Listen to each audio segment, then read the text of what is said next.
Nobel জয়ীর মৃত্যুকে কেন্দ্র করে তীব্র চাঞ্চল্য ছড়িয়েছে।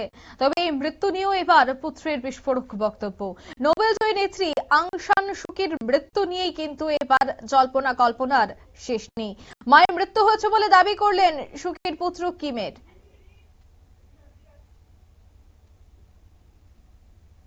ভিত্তিহীন খবর বলে দাবি মায়ানমারের জুন্টা সরকারের। বিস্তারিত সেই বিষয়ে জানবো, টেলিফোন লাইনে যুক্ত হয়ে গেছে প্রতিনিধি সৌম্য মুখোপাধ্যায়।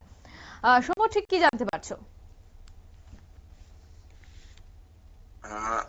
দেখো, মায়ানমারের যে আং সান সুকি, যিনি গণনেত্রী হিসেবে পরিচিত, নোবেল পুরস্কার তিনি পেয়েছেন। গত 4 বছর ধরে তিনি জেলবন্দি রয়েছেন। তাকে মায়ানমারের যে সামরিক জুন্টা সরকার রয়েছে তারা তাকে কয়েদ করে রেখেছে এবং গত 2 বছর ধরেই তাকে জনসমক্ষে দেখা যাচ্ছে না।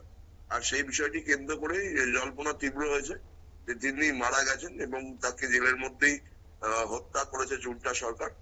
সম্প্রতি এই অভিযোগ করেছে তার ছেলে কিম অ্যারিসো। তিনি লন্ডনে একটি বিশ্ববিখ্যাত সংবাদ সংস্থাকে সাক্ষাৎকার দিতে গিয়ে পরিষ্কার বলেন যে কি করে বুঝবো যে আমার মা বেঁচে আছে, কারণ গত 2 বছর ধরে তাকে দেখা যায়নি, তার সাথে কাউকে দেখা করতে দেওয়া হচ্ছে না।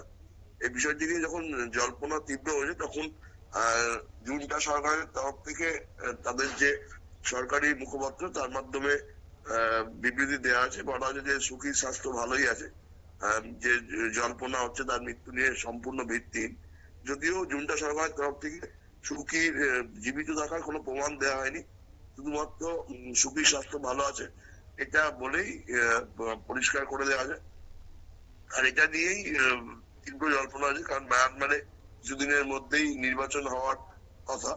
তার আগে আং সান সুকিকে নিয়ে একটা জল্পনা তীব্র হয়েছে, যদি আং সান সুকির মৃত্যু হয়, জেলের মধ্যে তাকে মারা হয়, তাহলে বিশ্ব নেতারা এবং মায়ানমারের যারা গণতন্ত্রপন্থী নেতারা আছে তারা আন্দোলন করতে পারে বলেই আশঙ্কা। ফলে জুন্টা সরকার কোন রকম কোনো সুযোগই দিতে চাইছে না কাউকে। দেখো, 27 বছর ধরে তাকে কারাদণ্ড দেওয়া ছিল এই আং সান সুকিকে। তার মধ্যে তিনি 15 বছর গৃহবন্দী ছিলেন। তারপরে 2010 সালে তার হাত ধরেই মায়ানমারে গণতন্ত্র ফিরেছিল, কিন্তু পরে তাকে আবার গ্রেপ্তার করা হয় এবং গত 4 বছর ধরে তিনি জেলে রয়েছেন। তার মধ্যে 2 বছর ধরে তিনি জনসমক্ষেই আসেননি। ফলে মায়ানমারে গণতান্ত্রিক নির্বাচন হওয়ার আগে, এতদিন সামরিক সরকারের শাসন চলছে, গণতান্ত্রিক নির্বাচন শুরুর আগে আং সান সুকিকে নিয়ে যে জল্পনা হয়েছে এটা একটা প্রভাব ফেলবে বলেই মনে করা হচ্ছে। অঙ্কিতা, একদমই ধন্যবাদ। অর্থাৎ মায়ের মৃত্যু নিয়ে এবার মৃত্যু হয়েছে বলে দাবি করছে পুত্র, কিন্তু এখনো পর্যন্ত কেন তার বিষয়ে কোনো ধরনের খোঁজ খবর দেওয়া হচ্ছে না, কেন তাকে দেখানো হচ্ছে না, এ নিয়ে কিন্তু জল্পনা কল্পনা। নিয়ে নিচ্ছি ছোট্ট একটি বিজ্ঞাপন বিরতির সঙ্গে থাকুন।